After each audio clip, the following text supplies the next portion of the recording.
Alors, pour clôturer cette journée, j'espère que vous avez passé déjà une bonne journée. Vous devez être fatigués.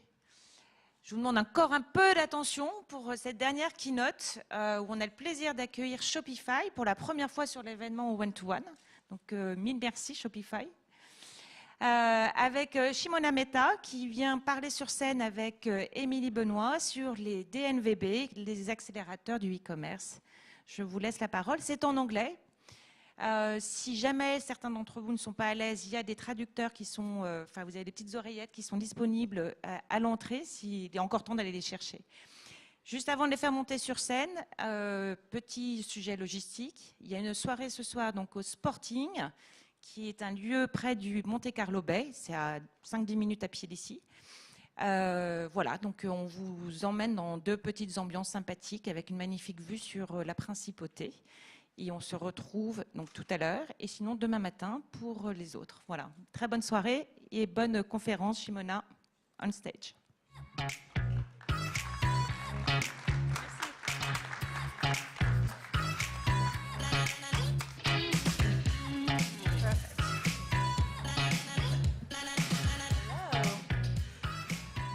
Perfect. Hello, everyone, and thank you so much for joining us today as we have a conversation about the future of commerce and retail and the trends that are shaping and should be considered as all of us build our strategies for the next decade. Whether you are a commerce platform or technology yourself, if you're a brand or a service who's supporting a brand, if you're a digitally native brand who is trying to think about how to prepare for what's next, or if you're an established brand who's trying to understand how to prepare for the future, there have been some fundamental shifts that have happened in commerce that have only been accelerated over the last 2 years. And these are really important to consider as we all plan. Consumer behavior is accelerating and changing at a faster pace than we've ever seen. And consumer expectations are elevating faster than we've seen before as well. And these are the two things that are going to underpin all of the trends that we're going to talk about today, but everything that shapes the future of commerce over the coming decade. M. Bonjour, je suis Émilie Benoît-Vernet, je suis responsable Europe du Sud pour Shopify. Je voulais, en français, juste une minute, remercier l'organisation du One-to-One Monaco pour cette première participation de Shopify. On a un lounge au premier étage. N'hésitez pas à venir nous voir. On est là pendant 3 jours. Avec ceci, rentrons dans le vif du sujet. Merci. So, we're so excited to be here for our first time. And I believe that we're uniquely relevant to be able to talk to you about some of these trends and shifts in commerce. As we've been building for the last 15 years, the internet infrastructure to power commerce. One platform, regardless of channel and agnostic of channel, and any device.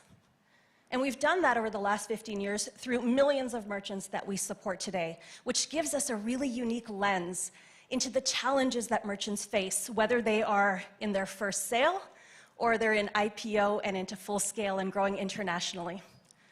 And it allows us the data to really understand the challenges that they go through and what they face today.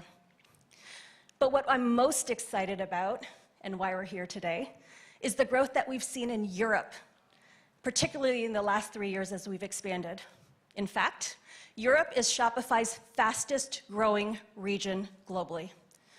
We're seeing triple-digit growth in many of our markets, and as such, we've pivoted our product innovation and our commercial investment into markets like France, where we see rapid digital transformation happening. So, as we continue to support merchants through their complexities and through their unique needs and through consumer changing behavior, we're here to talk a little bit about a couple of trends that we see. And up until now, we've been doing that through supporting brands that are important both globally, through multiple segments. Brands that are digitally native, like Kylie Cosmetics, that was recently acquired by Coty, who started and were built digitally native and built massive hundreds of millions of dollars in sales through being digitally native with small teams and in-person pop-ups. Or established brands that have been thinking about how to continue to transform and continue their digital innovation journey, such as Sony, making sure that online becomes more relevant for them. The New York Times, who continues to try and find new revenue streams in order to be able to grow.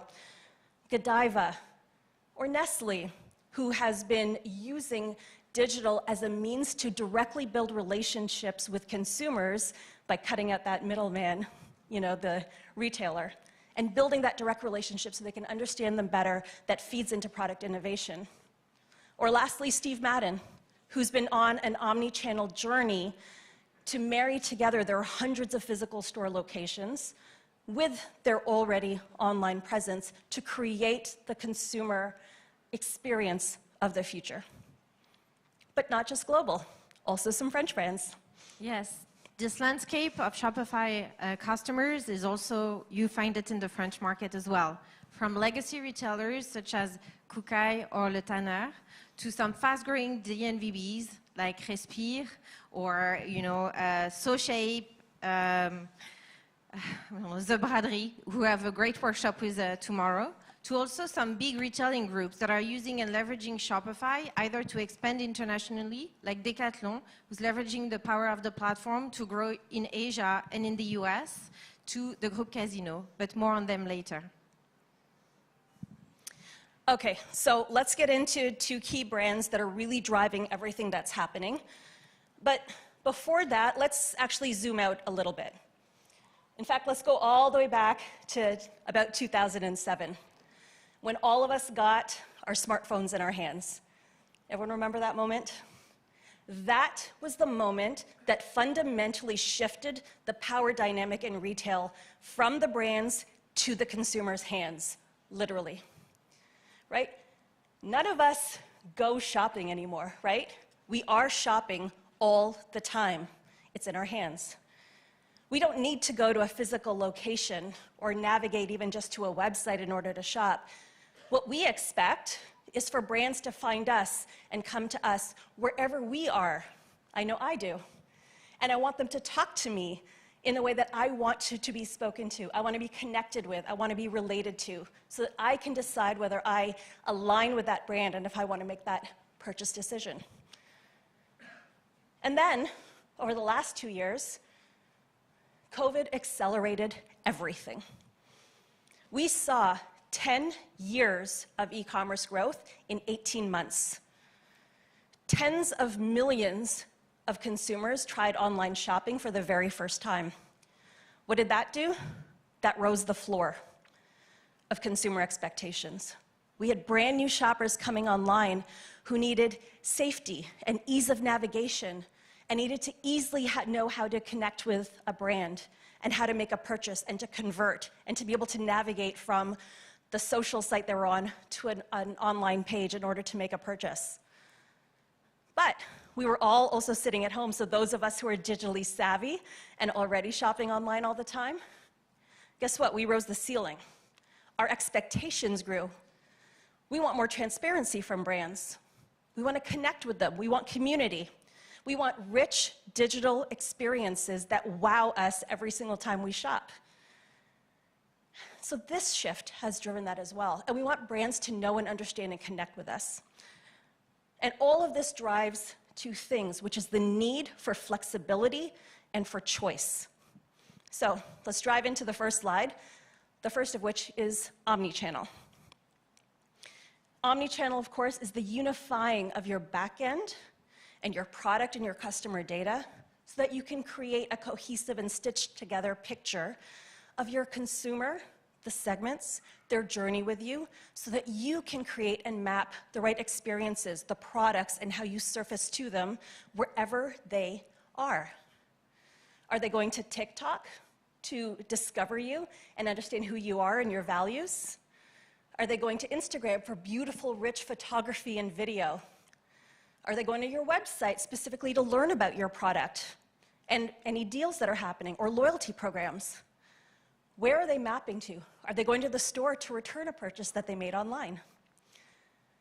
Great example. TikTok didn't exist 6 years ago. And today, there are over 100 million active users in Europe alone.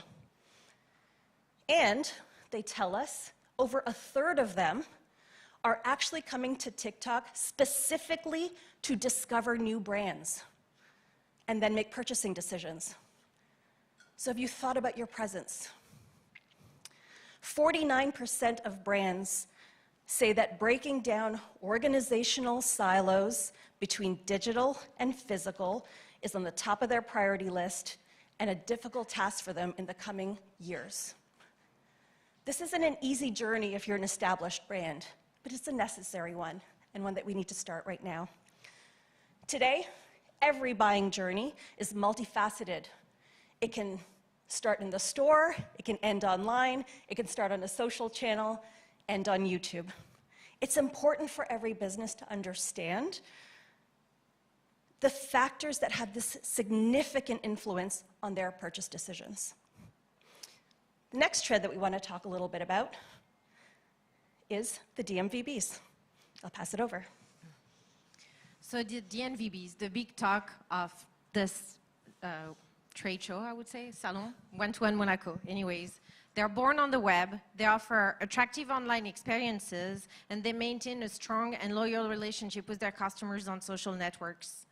According to Digital Native Group, who's actually here with us today, and who would be running also a workshop at One-to-One Monaco, in 2022 in France, there is 592 DNVBs. That is 32% more than the last year. They're on the rise and they're growing fast. What those brands are doing very well is customer engagement. They went from renting your customer to fully owning it. Why does it really matter right now? It really matters because the era of low-cost advertising is over. The acquisition costs are going through the roof due to new regulations around cookies and third-party cookies. So in order to counter this, you need to be able to establish a true relationship with your audience. You can do this by engaging in social channels, like some DNVBs do really well, by having a dialogue with them through CRM programs and emailings. You can even ask your customer base to help you decide on new product design, to pull their feedback after each purchase. You really engage them and you make them loyal customers and ambassadors for the future and beyond. We have great examples of this, actually.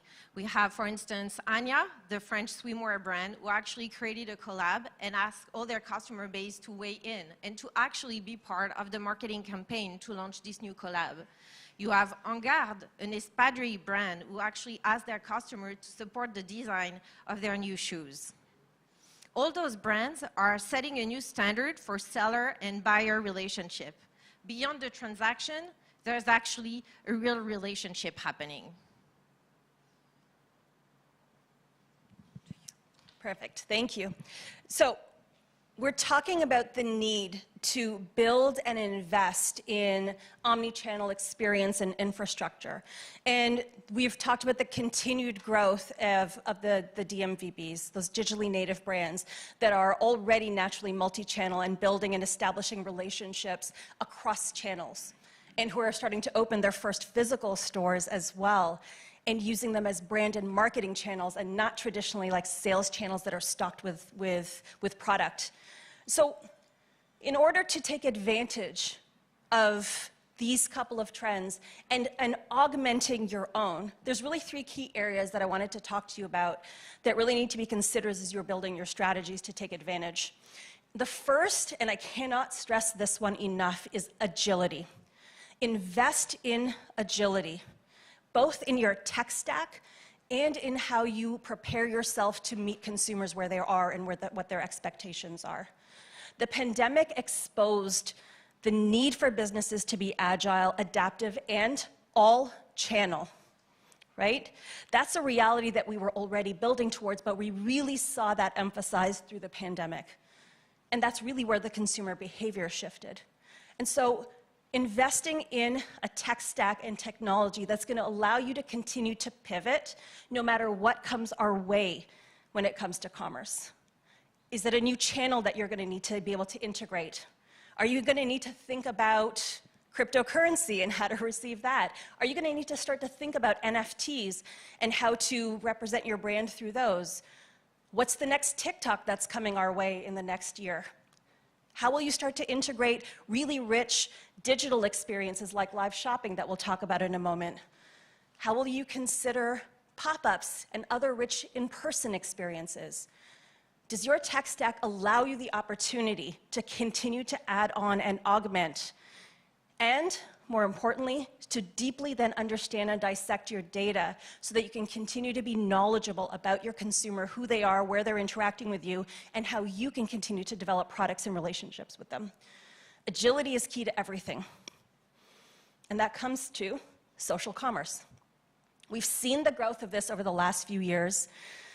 And I know that in many markets, been a little bit slower to pick up on them as others. France has been particularly great at picking up on some key social channels. But they're going to continue to augment and change as consumers discover them and user bases grow and experiences shift and change. This will be the center point of creativity and of innovation. And we're going to see, not just brands come in, but what we're seeing today, right? Influencers and creators who are able to establish their own brands and connect with consumers. The world expands immensely through social commerce because it empowers and it breaks down walls in the ability for brands to actually build relationships and then convert. More of our merchants are unlocking the power of social platforms, whether it's TikTok, it's Instagram, it's Facebook, it's Pinterest. That's clear. It's important, though, to keep in mind that it's not just about performance marketing, though. This is about telling your story and building your brand and building relationships. And then using that to help and incent completing online checkout and conversion right from where they are. We've seen commerce sales generated by social integrations that offer buyers a seamless checkout experience nearly tripled year over year. Tripled. So think about your social strategy. Where are you leveraging? How are you building a connection and relationship with those consumers?